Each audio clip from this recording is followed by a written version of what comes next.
Hello and welcome to day 3 of our 30 yoga pose challenge.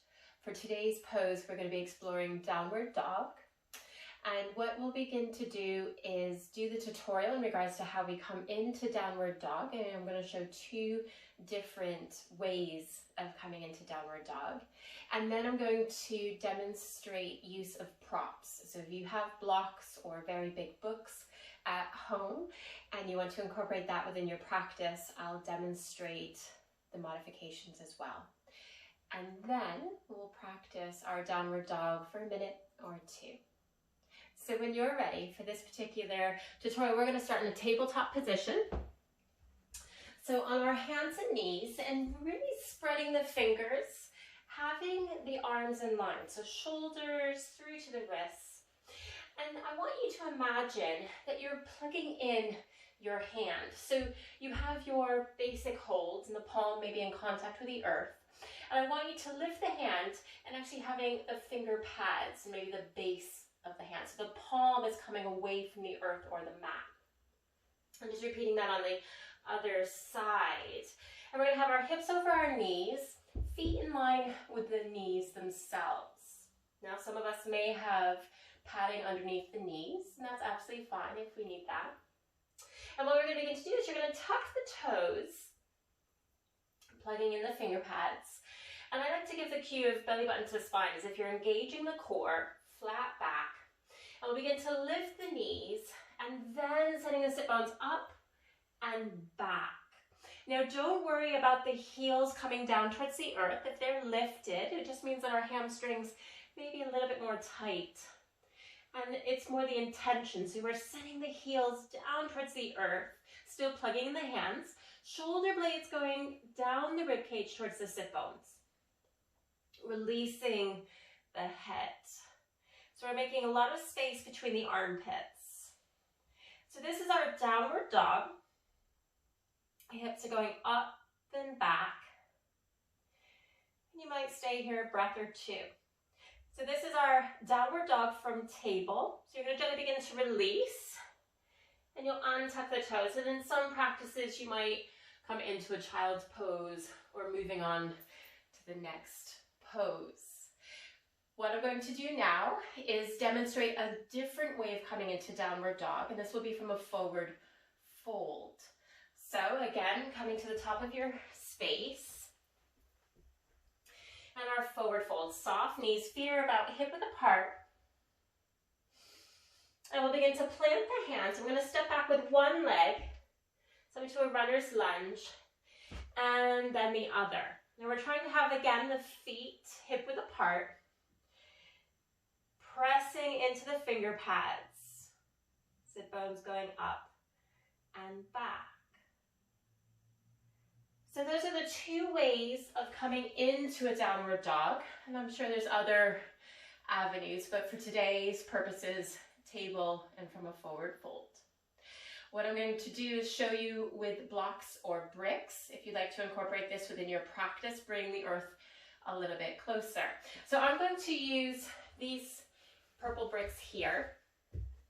And if you have the flat ones, you can use those as well. Or if you don't have bricks or blocks, you can use a dictionary, thesaurus, even canned goods. If you have them up like that, that can be an additional prop that you can use. So what we're going to begin to do is our tabletop. And again, that same concept of plugging in the hands, palm away.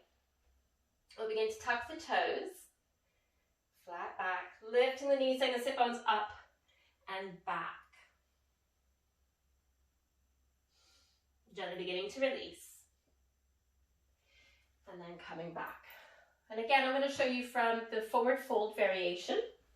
So coming to the top of the space, blocks are on the outside of your feet. You might even have them maybe just in front, depending on the space of your room. As you can tell, I'm in quite a narrow space. And so then plugging in the hands, finger pads, stepping back, and then coming into your downward dog. Releasing the knees.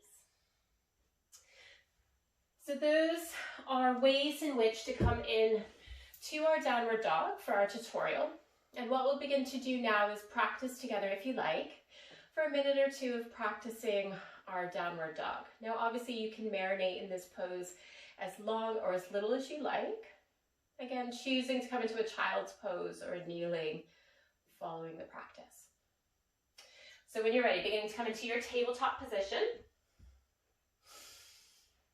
Plugging in the hands, tucking the toes. Long neck, beginning to take the belly button to the spine.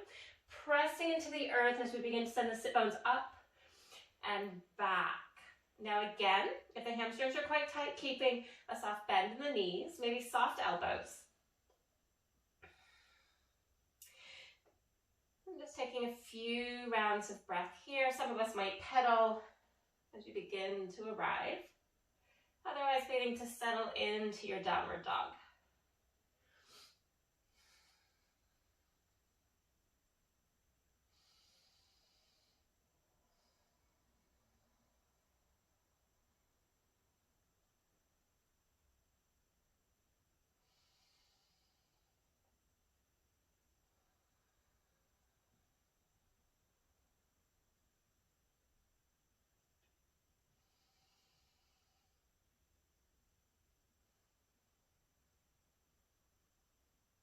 Taking the gaze to the navel if the eyes are open.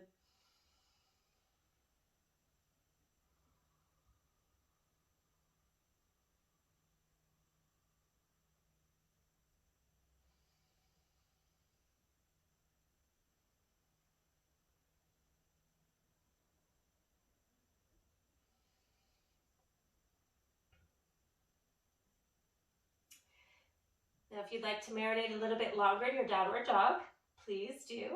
Otherwise, we'll begin to release the knees down to the earth, untucking the toes, and just coming to a very brief child's pose, releasing the forehead.